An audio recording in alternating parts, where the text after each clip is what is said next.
Vídeo 8. O funcionamento da radio.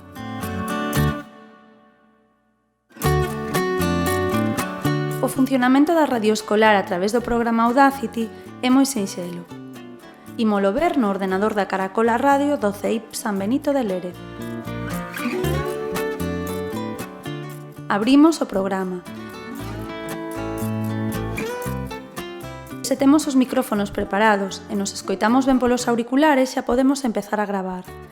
Para isto, temos que coñecer dous botóns do programa, o do círculo vermello, que gravará o programa, e o do cadrado, que nos servirá para deter a gravación cando rematemos. Vexamos un exemplo. Benvidos e benvidas a un novo programa. Podemos ir vendo como van aparecendo estas liñas, que son a representación das ondas de son que se van grabando mentres nos falamos.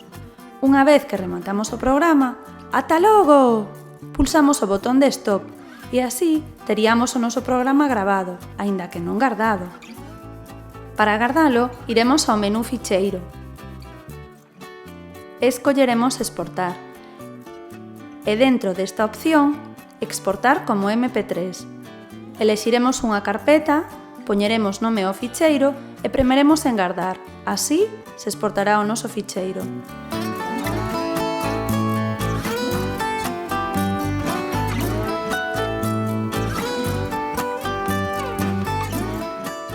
Se queremos gravar un programa con música, abriremos o reproductor VLC.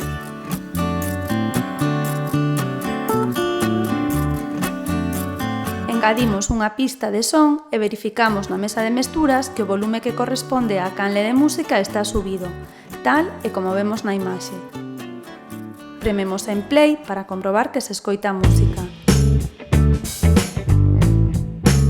A continuación, abriremos o Audacity. Se só dispoñemos no ordenador dun monitor, deberemos colocar os dous programas no espazo do que dispoñamos, tal e como vemos na imaxe. Para gravar un programa con música, o proceso será o seguinte.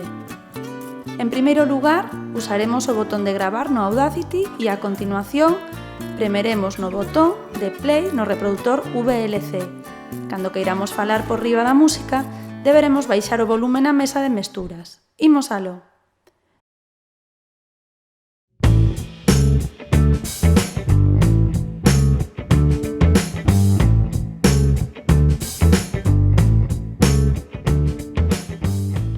Benvidos e benvidas a un novo programa. Unha vez que temos o volume baixado, xa poderemos empezar a facer o noso programa.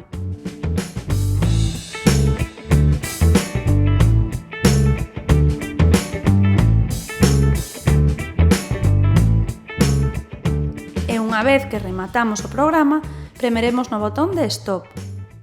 Tamén pararemos a música no botón de reproducción do programa VLC.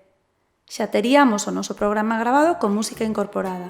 Só nos quedaría exportalo en MP3 tal e como explicamos antes.